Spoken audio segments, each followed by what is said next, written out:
Welcome to another in our series of Kehillat Israel podcasts. This is a recording of Rabbi Amy Bernstein's weekly Friday morning Torah study.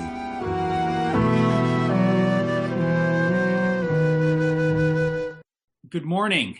My name is Rabbi Daniel Sher, for those of you who do not know me. And if you don't know me, I can't wait until this ridiculous pandemic and all of its craziness calms down so we'll have a chance to get a cup of coffee, to get to know each other. It's such a delight for me, first of all, to be a part of KI, but to be able to stand in for Amy today and to teach Torah study is really just so lovely. And so I'm excited to be here. This week we are on the portion of Vaera. Now, who can tell me, using the spacebar technique, what is this portion all about? Okay. The plagues on Egypt. The plagues, yes. We're on the first 8 or so. And it's important because, and we're in the triennial piece, this is specifically about the plagues and about the starting up and about that cautiousness that Moses is still holding, right? That God has to really say, do this, have an action, make a stance. And so we're going to read a little bit together, and we're going to kind of investigate part of these plagues. So hold on 1 minute. I will pull up the text itself. Okay, we're going to start at chapter 8. And if I can have somebody please read, I would greatly appreciate it. And the Lord said to Moses, say to Aaron, hold out your arm with the rod over the rivers, the canals, and the ponds, and bring up the frogs on the land of Egypt. Aaron held out his arm over the waters of Egypt, and the frogs came up and covered the land of Egypt. But the magicians did the same with their spells and brought frogs upon the land of Egypt. Then Pharaoh summoned Moses and Aaron and said, plead with the Lord to remove the frogs from me and my people, and I will let the people go to sacrifice to the Lord. And Moses said to Pharaoh, you may have this triumph over me. For what time shall I plead in behalf of you and your courtiers and your people, that the frogs be cut off from you and your houses to remain only in the Nile? For tomorrow, he replied. And Moses said, as you say, that you may know that there is none like the Lord our God. The frogs shall retreat from you and your courtiers and your people. They shall remain only in the Nile. Okay, so I'm not sure if it's a party trick yet, but Moses gets the frogs to overwhelm. And Pharaoh, in his state of overwhelm, says, okay, fine, just take the frogs. I promise this time, I'll let you go. Please just take the frogs. And Moses, already a little weary at this point, because we're actually on the third plague, is like, wait. When exactly? Give me more information, because we've already done this dance a little bit. What's going on here? Yes, Barry. I think I heard somewhere that this was actually an educational consequence, because the first Pharaoh that enslaved the Israelites was afraid of them becoming too numerous. So this punishment is, okay, I'll give you something to cry about. Here is an animal that when it starts to brood, it doesn't stop. And they should remain only in the Nile, but then now they will overwhelm your kingdom. So a little bit of, you want some perspective, let me give you some perspective.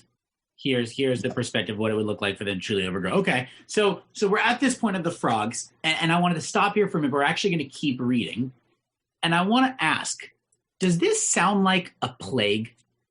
Does it sound like a plague or a nuisance? And I ask that because I think we are now today, particularly today, able to differentiate a little bit more with that word plague and what it means to have a pandemic and to be overwhelmed by something, overtaken by it. There's different words here. So do we think so far, and to remind you, we would have begun with the little party trick of the snake from the staff, turning the Nile into blood, and now the frogs. Do we think this is a plague? Well, last year around this time, COVID-19 was just nuisance in the news, like December, January, February. We just heard about it. It wasn't a plague yet for us in the West. in the Western Hemisphere. And then it became a real plague. Okay, so part of this could also just be the scope and reach, and that maybe there's something to be learned here about those first initial warning signs of when something has the potential to become plague and how we might take it more seriously. Exactly, yeah. Firstly, we don't take these things seriously, and then they become a real in our lives. Perhaps the first few plagues were not really real. Yes. Well, also, there's an issue of the importance of the Nile in Egypt. I mean, the Nile is the heart of Egypt.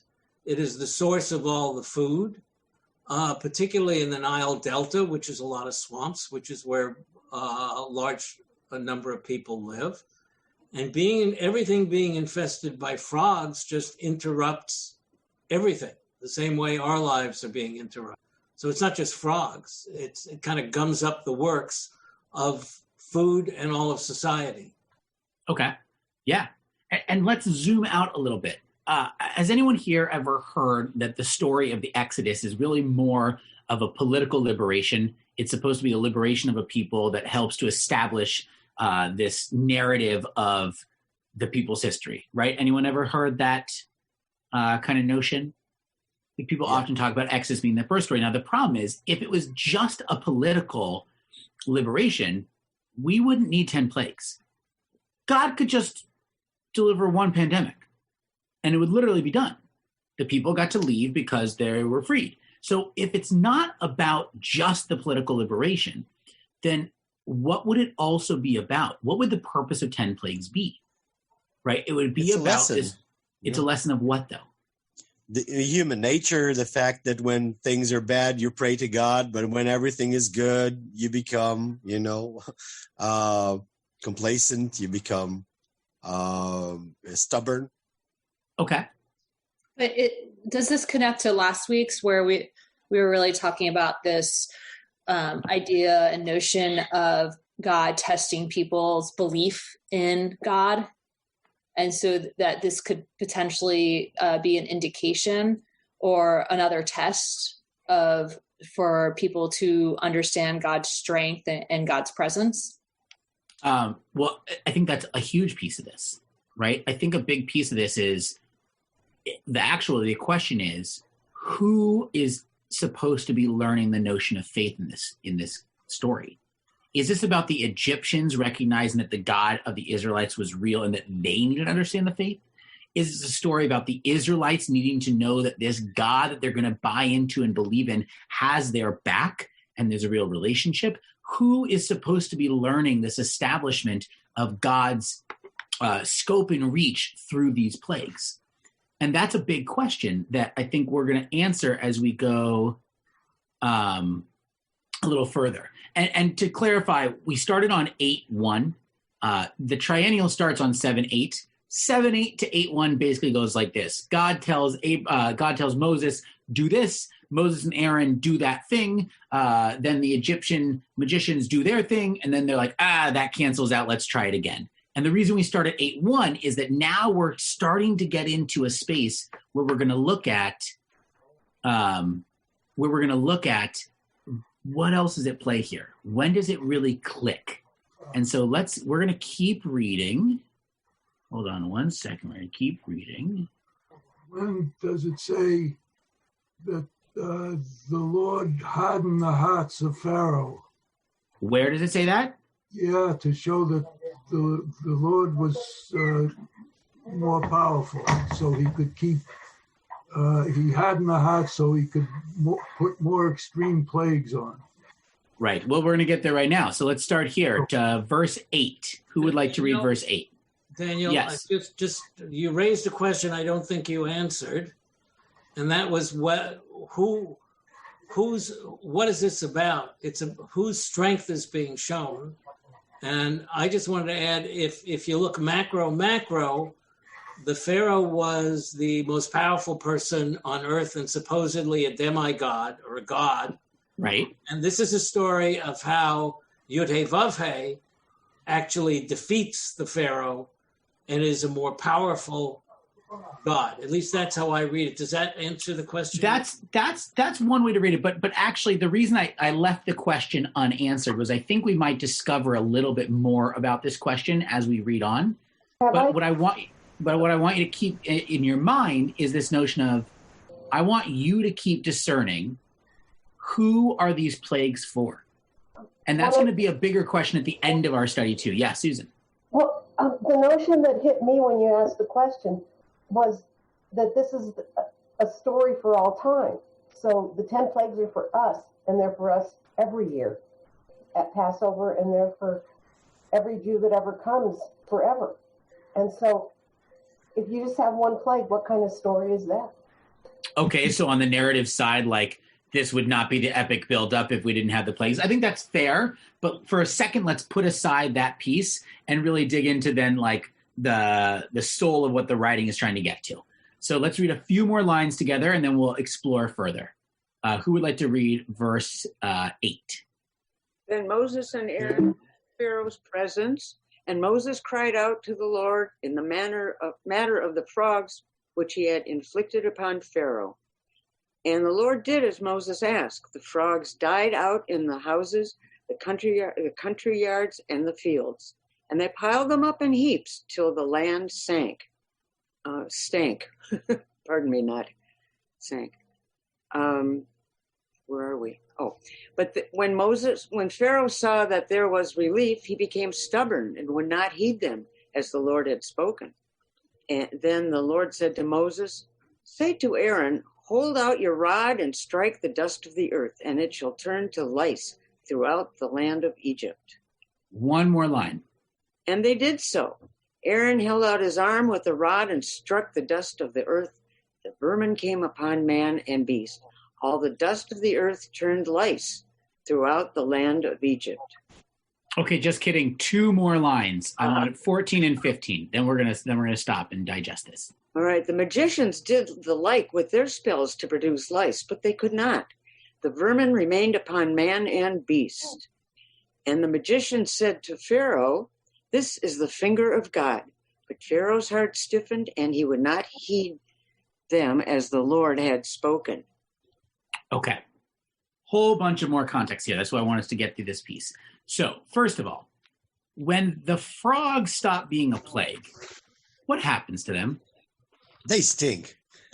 They die, they pile up, and they stink. Does that feel like God removed the nuisance of the frogs from the Egyptian people?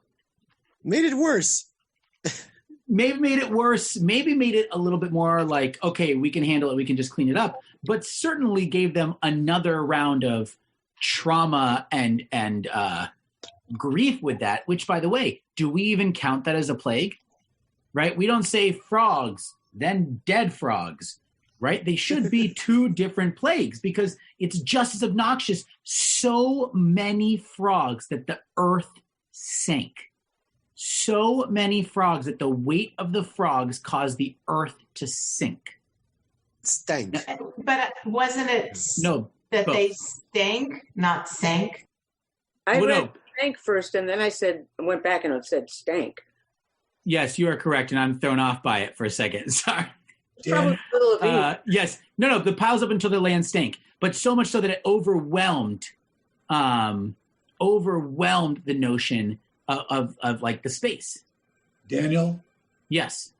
You know, it seems to me that what's happening is Moses is trying to establish his street cred and have Pharaoh take him seriously by doing all of these sequentially like this. Is that possible? Is that a possible interpretation? Say that one more time. It seems that Moses is trying to establish his street cred with Pharaoh. Well, is Moses trying? Or is Moses really just falling? Like God's trying to establish Moses' street cred for him right now, right? I think it's Moses saying, look who I represent. Like Giuliani saying, I'm representing Trump. I'm representing God. Take me seriously. Don't screw around with me. Okay. Yeah, that's a space I hadn't even looked at, but there is certainly a side that Moses is kind of just getting into his confidence with how to kind of manage all of this. That's certainly a piece of it. The other thing that I want us to kind of focus on in that notion, though, is that not only is the plague not removed, it's just shifted into a new nuisance, by the way, which God makes that choice, not Moses on that one. But after that, what's the next plague? God says, Moses, tell Aaron to hit the dust. And from the dust, lice happens. So let's break that up into a few pieces. First of all, dust. Where else do we have the notion of dust in the space of something being created? A golem. Okay, but somewhere else that we've already had in our Torah. Wasn't it in Breshit where Adam was created from? Adam is created from dust. At least one of the stories. Right, but the greatest of God's creation, humanity, the same stuff of the earth as the lice right now. And what happens when they hit the dust and it becomes lice that goes all through the land of Egypt? The Egyptian magicians try their best to duplicate it and realize they can't. They can't duplicate this. And so they say this phrase, "This is the finger of God." But Pharaoh's heart stiffens and he would not let them go. Now, first of all, for those keeping track of God stiffening Pharaoh's heart, it's something that actually makes me very uncomfortable. We're not there yet. Right now, Pharaoh's being stubborn. Later, God says, you want to be stubborn earlier? I'm going to keep you stubborn. But right now, Pharaoh is being stubborn. But before we get there, this notion, this is the finger of God. That is a really interesting phrase. This is the finger of God. That phrase only appears 2 times in our entire Torah. Anyone want to guess what the other time is? That's a big guess, so it's okay if you don't. But think about a moment that would be incredibly meaningful and impactful and altering for our narrative as a people. I'll give you a hint.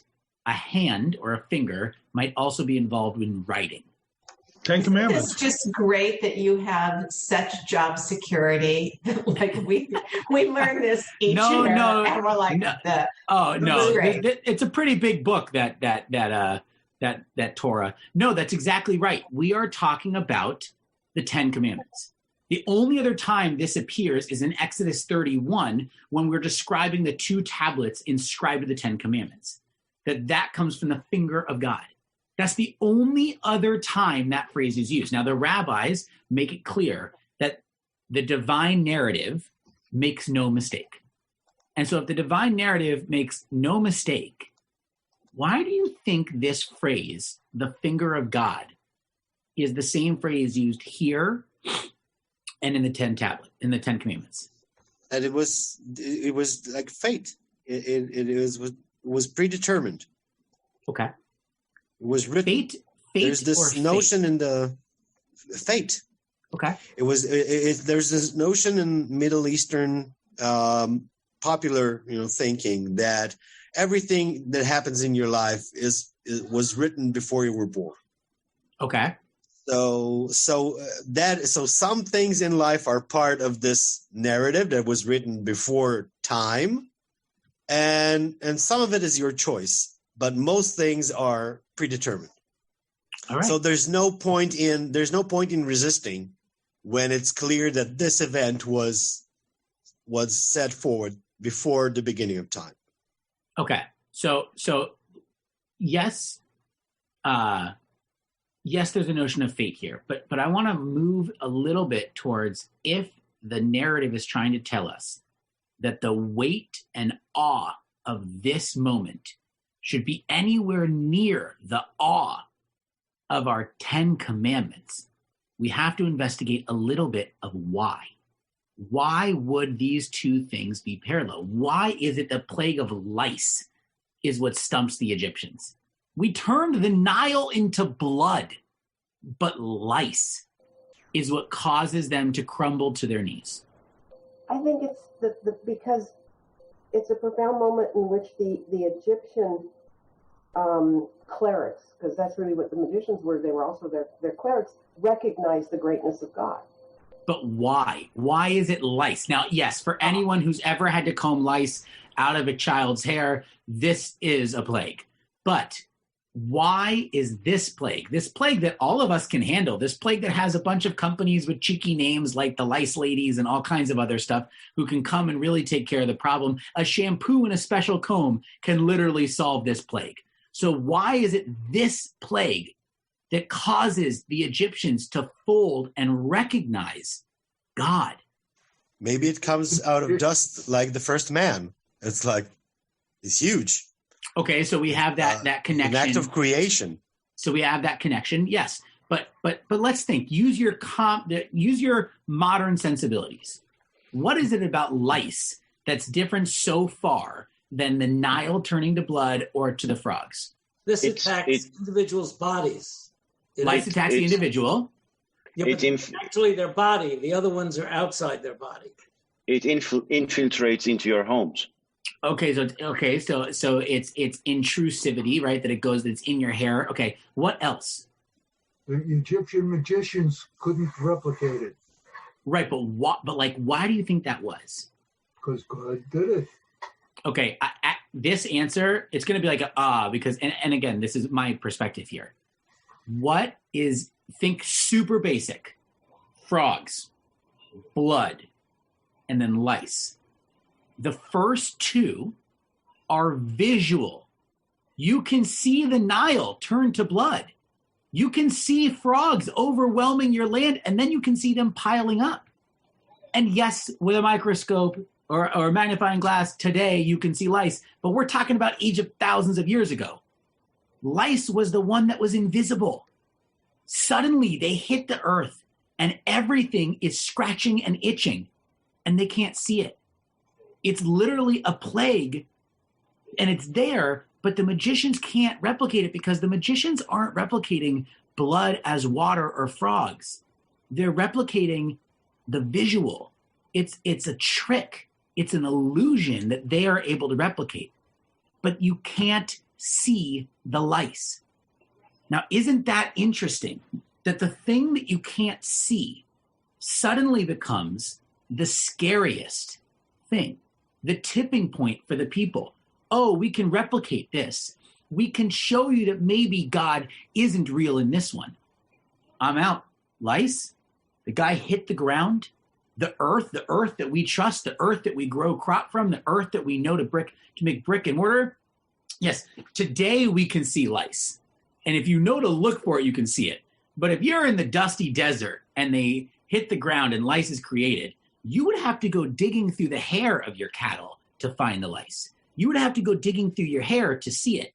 It isn't something that you can visually see the same way as frogs or as the blood of the Nile. Yes, Dana. So just a little tiny sidebar. So how does that connect to the other time the Torah started, the finger of God with the 10 Commandments? That's not a tiny. That's not a tiny sidebar. That's a good sidebar, and we're gonna get there without a doubt. I promise we'll make that connection. Okay, fair enough. But hold the thought, and if I don't, definitely call me out to make sure I do. So now we have this idea, and again, bear with me. I know if you really go digging, you can find the lice. But if you're talking about a grand moment in which you just make the lice appear and everything is itchy, you can't really see it. Much the same way, by the way, that germs today. If you get the right microscope, can you see germs? Certainly. But can I see them right now? I mean, maybe if I take a black light out and I go through an area, you can see spots of germs and debris and other things like that, but you can't see it with your visual eye. Which leads me to the question, what is scarier? Something that you can see right in front of you, or something that you know is in front of you, but you can't see? I think uncertainty is more frightening. Also, remember one of the big differences between Yud-Hey, Vav-Hey, and all the other gods at that point. I shouldn't say all the other gods. The other gods was that you could see them. There were. That's right. There were idols. There were physical manifestations. The big revolution of Yud-Hey, Vav-Hey is that Yud-Hey, Vav-Hey is invisible. It's an invisible force, unlike Pharaoh and the pagan gods.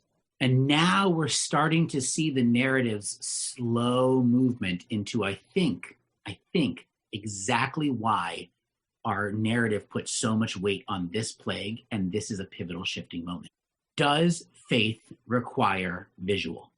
Now, that can be very hard for people. And Mehmet, you actually just wrote in the chat exactly where I was definitely going to go with this. How, it's almost eerie to me, how much it's calling me out that the thing that I can't see ends up ultimately causing more fear and panic and devastation than a thing you can see. I've literally said since the beginning of this pandemic, I think more people would have taken it seriously if COVID-19 was a raging fire outside their window. If they could only see how scary it was, everyone would take it more seriously. But it's the fact that it's invisible, the fact that we know that it has taken lives, we know that it's devastating, but we may not feel it in moment to moment, makes it that much scarier. The fact that the visual of the mask has changed the way that people actually understand the severity of what's going on. Part of the psychology behind the mask is that when you see everyone wearing a mask, you know there is something to be afraid of. And when this all started, when COVID-19 was rolling out, when it was first just that virus somewhere else, and then when it suddenly hit us hard, it was so hard to fathom being locked in your home when you looked outside the window and it was beautiful. When you looked outside the window and you thought, why can't life operate? Because there was this invisible thing that brought us to our knees.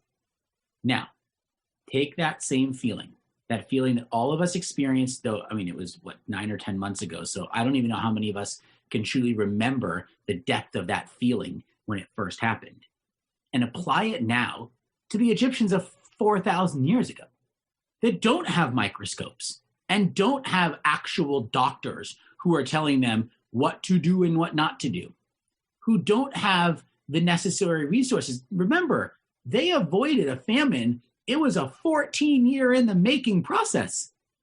They didn't have the infrastructure to jump into place and protect their people. Lice, if all of a sudden everything around you starts itching, where's the line drawn?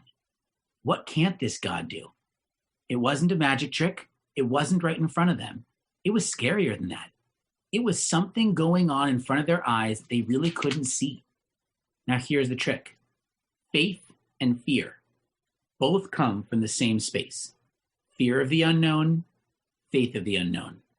Fear of what we can't see, faith in what we can't see. You see, there's a choice in this process. And the Egyptians, who didn't have an opportunity to have this relationship with a true divine presence, they didn't have that choice. They only had one side they could go to, fear. And so going back, Alex, to your question from before, going back, I think that actually this narrative is supposed to hit both sides at once. It's supposed to be a lesson to the Egyptians that fear may not be the only way to be driven. And by the way, as Bert pointed out earlier, if the Pharaoh is supposed to be a demigod, if you remove fear from their engagement model, what does that do to Pharaoh's power? Forget the rest of the plagues. If you stripped fear from the Egyptian mindset, what would that have done to Pharaoh's power? Officiated it. Yeah, it would have annihilated it. And last week with the Torah study on Saturday morning, I shared that, we spend so much time thinking about how terrible it was of this Pharaoh who made this decree to kill the sons. But we never stop and recognize how dumb it was of Pharaoh to want to do that. That was dumb. He was annihilating his own workforce. He was removing the opportunity for there to be progress in his own infrastructure. It was a bad idea. He wasn't a very smart guy. But we don't focus on that. We focus on something else entirely, which is the heinousness of it. But if you keep that in your mind, that also, quite frankly, that thing that he did was just kind of dumb. And you use that context when looking at the examples that are going through now in the plagues, you kind of have to stop and recognize that there is a lesson to be learned for each group here. Now, I want to go a little bit further, and I want to ask our Talmud why people would be so afraid of something that comes from the ground. And in the Talmud, there is this notion in Brachot that explains that there are demons, but that demons cannot be seen from the naked eye. To see them, you have to go through some type of filter system, some type of faith system, some type of, and by the way, they go off on a tangent about using the placenta of a black cat, burning it to ashes and placing it over one's eyes. I don't think we need to go down that route, but I do think the notion here is that the rabbis even recognize evil does exist. Devastation does exist. But the difference between true devastation and nuisance is what we can see and not see. And so it's a really powerful idea here that what really brings them to their knees is the fact that they cannot rely on what they can see in front of them to bring them comfort in this moment of panic. That is a really interesting and powerful thing. Because again, if I was to write down the plagues and tell you, people of 2021, have a choice. All your water can turn to blood. We'll make it hail incessantly. Frogs will overcome the land, or you can have some lice. You would probably just choose the lice, get the shampoo, and take care of it. But that's because actually we have a deeper sense of faith because of our exploration of science, because of what we know today, because of the medical profession and the other parts of the scientific world that have given us more answers to the world around us, which goes back to an original idea. Are science and faith connected? For many people, they like to divorce these two notions, that science and faith are completely separate ideas. But the reality is that science is an exploration of the world around us. It's seeking out big questions. And scientists will tell you, we'll never discover all the questions. In fact, if we were to just simply weigh them and go back to the question of faith, which goes back, Dana, to the question of how it's connected to the 10 Commandments, right? This guiding morality that actually has a give and take of faith with God and the people of Israel. What do you think there's more of in this world? The things we have discovered or the things that are yet to be discovered? Which one do you think is greater? I think it's probably the arrogance of most times that believe we've discovered most of the stuff and that we know where things are at, when in reality, it's always 100 years from whenever it is. People look back and say, oh, yeah, well, that's when they believe that. Right, which means? Yeah, we don't know how much we don't know. We don't know how much we don't know, but I can say with almost certainty, there is more we don't know than we know. I would agree with you. Okay. I think. So if that's the case, that's the beauty of it, right? If that's the case, and there is likely more unknown than known, that makes the unknown greater. And this God... These are the unknown unknowns, to quote somebody or other. Yeah, okay. Bert, all you have to do is read some stuff about particle physics, some stuff about cosmology, some stuff about the inability to combine the two into a unified theory. Look at dark matter, look at all this stuff. There's an incredible amount that we truly don't know. Right.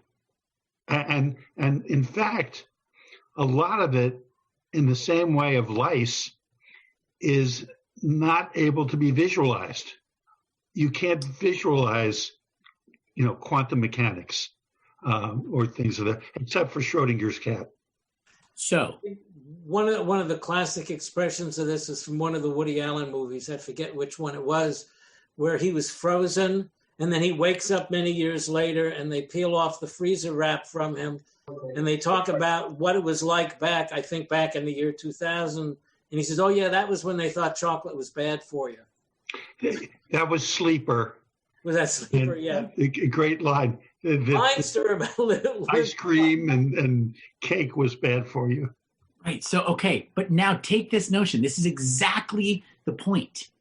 If there is more unknown in this world than known, that tells us that the unknown is greater.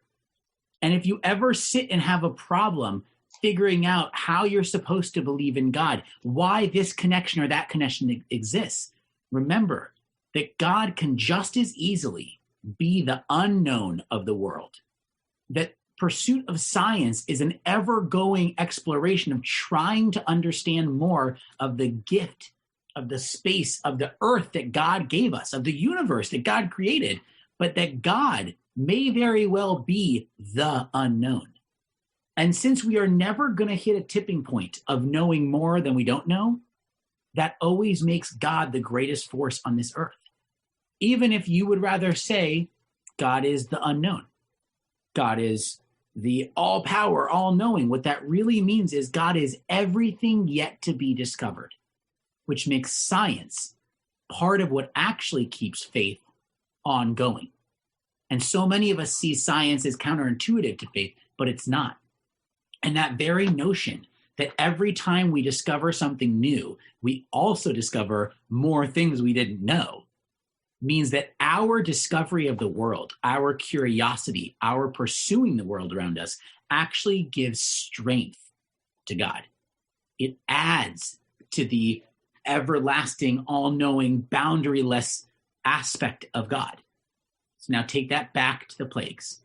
If we know that, and we know that our faith also requires us to believe in something that we can't see, that makes things that we can't see also all the more scary. Because there's a fine line between faith and fear. And sometimes that line gets a little bit blurred. Lice was scary to the Egyptians. COVID-19 is scary to us. Other things that we can't see are scary to us. And we have to both have faith that we can keep exploring the world around us and find the answers to solve the problems, the things that we can't see. And you know what? A healthy dose of fear. Because that's okay too. To have a healthy dose of fear that keeps us safe. Isn't the Hebrew word, there's a Hebrew word that means simultaneously in English both awe and fear. Yirah. Yeah. And they're, at least in English, they're two completely different things, although awe can lead to fear. But awe is a very, in a sense, a positive thing that recognizes the unknowable and the distance between us and God. And fear, fear is what makes you afraid. But in Hebrew, it's the same word. But yes, think about telling someone or teaching them to wash their hands. Yeah, if my son goes outside and plays in the dirt, it's very easy. Wash your hands. But if his hands look clean, but he's been outside, how do I explain that there's germs there? You have to get them there by telling them that this is truth, which over time builds a notion of faith. If you want to believe in unknowns, the scary things or the glorious things, the amazing things, the awesome things, or Bert, to use the English version of that, the awful things, both awe, right? We have to have faith. This plague is a turning point for both parties. The Egyptians realize this is not a trick. This is not a magic trick. This is not an illusion. This is a God. This is something deeper because we can't see it, but we still know it's there. And the Israelites realize not everything is a grand gesture. Sometimes the most awe-striking moments are ones in which we know exactly what's going on in front of us, but we can't see it happening. They know something is itching all the cattle and all the Egyptians. They just can't see it. And that is a pivotal moment in shift. And the reason that the finger of God, that phrase is used to connect that moment to that of the Ten Commandments, is that though the Ten Commandments are handed down as physical manifestations, they require a tremendous amount of faith to follow those rules that will separate them from other peoples, those rules that will make them closer to the divine. The notion is that the faith that we have to follow the Ten Commandments is very, very similar to the fear that we have of the things we can't see, but we know they're real. And that is a really delicate balance that adds a depth and a richness to our faith. And for me, this year, when I read this piece of Torah, I had a very different appreciation for the notion of studying the plagues. Because in some strange way, studying these terrible acts that an entire people end up having to bear the burden of, also added some newly formed faith for me to remember that the amount of things going on in this world right in front of my eyes that I can't see just proves how beautiful and glorious this world is. And I'm going to have to sit with that interesting discomfort that I learned a level of faith through this fear. But I think that's the point. And I think that's a genuine piece of our experience. And I think that's why lice, of all things, lice is what made the Egyptians realize, and maybe the Israelites too, realize this was a legitimate relationship, this was a legitimate God, and this was something worth, the ongoing pursuit. Could you define what you mean by faith? For some people, faith is the irrational belief in something that's unprovable and not true. But I know that's not how you mean it. Well, I mean that partially. Can you prove that God exists? Can you prove that God doesn't exist? Isn't it just as powerful that I can say that I know God exists because you can't prove to me that God doesn't exist? And it might be irrational. In fact, a cynic can probably pick apart a majority of my faith. But the reality is, if I stand in confidence, knowing that there is more out there and that I have faith, a irrational, rational, hopeful, wishful, trusting integrity, that I just know it's real, then that's okay if someone else finds it irrational. You can't take it away from me. And that's a really interesting little vulnerability of faith. And make no mistake, this portion should prove to you that having faith does make you vulnerable.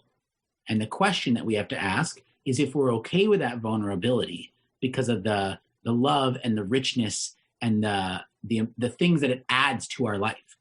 Because there will always be people who can scrutinize and criticize us for our faith. Rabbi? Yes. I've got a question. Is boils in the same category as lice? They tend to show up, no cause, or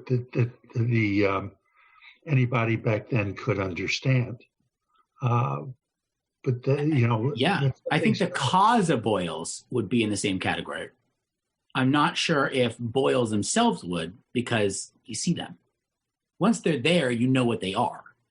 Again, do you really think the Egyptians were itching their heads and had someone else looking on their head and digging through to find out what these little black speckles were and didn't just think it was dirt because, they didn't have tile flooring back then, right? So there was dirt and there was debris in their world.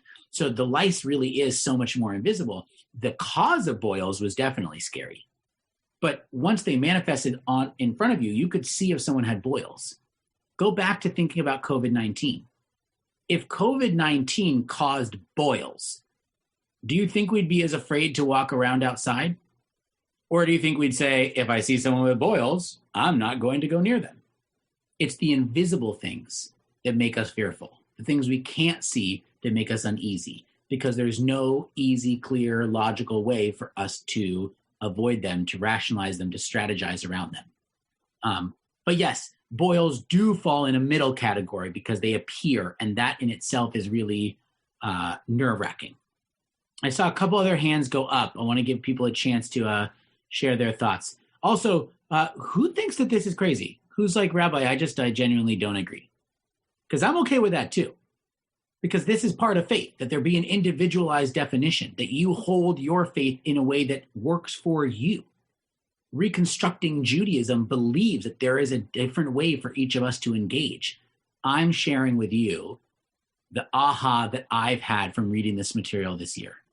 I also look forward to the time when every time I read Torah, I don't somehow see a pandemic, because it gets a little exhausting. And I'm so happy for all of those who have started to get the vaccine, for the fact that all the rollout is happening. But the vaccine in itself, fear and faith.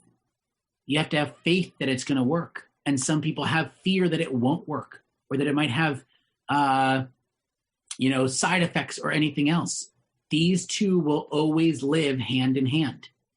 But when we're pushing towards something greater, when we're worried about the safety and the well-being of an entire society, suddenly fear often will faith will overtake that fear just a bit more. I think what you were saying about science and faith, we talk about the law of gravity, okay? That if you release something, that it will fall. And yet the law of gravity really is faith. I mean, we believe that it's always going to be. Now, part of it is it's never been proven otherwise. But there's a whole branch of philosophy called epistemology, which is about the different kinds of truth. And as you pointed out, there are truths that are demonstrable, truths that it's happened every time, so we assume it's going to happen again.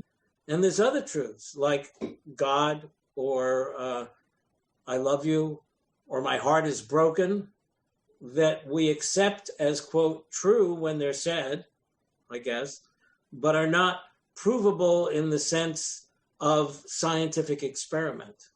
And I think it's amazing when you were talking about the invisible, that the invisible God Yod-Heh-Vav-Heh is still around today, 3,000 years later, and all of those physical gods that were there, whether they be Egyptians or whether they be all the sites, Jebusites, Hittites, etc., are not.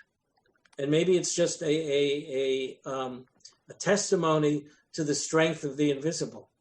Maybe the invisible is just visible to each person differently. Look, the largest skeptic in the world at the time of the Egyptians couldn't have denied lice, because as soon as their heads started itching, it was done. Now, if we're lucky, for us that pursue this truth, for us that study on a regular basis, it didn't take a pandemic to believe in something greater or larger. But for some, this pandemic, this thing that I never would have wished upon any of us, may come out with a fruitful aftermath of a new rededicated sense or renewed sense of faith, because it really, really reiterated that you can't always just see it to know that it's there. And again, I never would have wished for it. But if that's one of the byproducts that comes out of this pandemic, that we're in a space where we can remember again that faith is a choice that we have, and faith is something that we can renew in each and every moment, at least there will be that comes from it. Yeah, David. Rabbi, aren't you really saying that for time immemorial, mankind needs faith to survive mentally and spiritually? And no matter what science brings us, there'll always be the unknown, so we believe that life is better than we're actually experiencing at the moment. I want you to add one piece to that. I actually believe that science enhances the experience of faith, because when we discover something new, and byproduct always discover more unknowns from the thing that's new that we discovered, we recognize how glorious. Look, science started as a feature of the church. The church said, we don't understand this world that God created. Go pursue it. Now, later down the line, people divorce these two notions by saying if you believe in one, then you couldn't believe in the silliness of the other. And for those who have studied Bereshit with me, I constantly say the story of Bereshit is a narrative form of the Big Bang Theory. The two are not different. They're just said differently. But science has always been a tool to strengthening faith. So not only are you correct that humanity requires faith, but go further, that as the pursuit of science continues, it enhances our faith. And that faith and fear are close, but we're not in danger of tipping from faith to fear, as long as we can keep appreciating and remembering the awe-inspiring nature of what's around us. Yeah, Alex. I can understand having more faith as we learn more about science or as science reveals things, but I don't mean to get dark. But what about this notion of evil? And again, I always, I've thought such a great deal about the Holocaust and I've heard survivors that kind of went either way. It renewed, it restored their faith, or it, they don't believe in God anymore after that experience. And so I'm finding it's not science that, gives me pause, or nature that gives me pause when these kinds of things happen, such as lice or COVID. It's really the human capacity for evil and the human capacity for greed and power and destruction that gives me fear personally. So sure, that's fair. Yes, but what also tends to help me is then seeing moments of pure divinity between the way humans interact with each other. When people step up and help out when there's a moment in need, when people turn around and act in ways you never expected, there is evil on this earth. I'm not making an argument for that. I believe that we are made B'Tselem Elohim because we are tormented by recognizing both sides. What makes us in the image of God is that you can hold that there is negativity and positivity in this world at the same time. But I think that the reason that I am convinced that science can enhance faith in that sense is that we also have a choice how we react to it. And so I do agree with you. I see those things too. As Frankl said, yes, man search for meaning. Yeah, the right? Choice of how we. That's exactly right. And so that is the choice that we have. I see science to be proof every day that this earth is the most wonderful thing in the world, the gift that we were given from the divine. People can call it whatever they want. They can see it in whatever way they want. But that's why faith continues to be enhanced for me. And that's why we come together. And that's, by the way, would this be of important of a material if we didn't hear the different thoughts in this study? If we didn't know that other voices were engaging with it differently, wrestling with it differently? Part of this faith is knowing that we're not in it alone.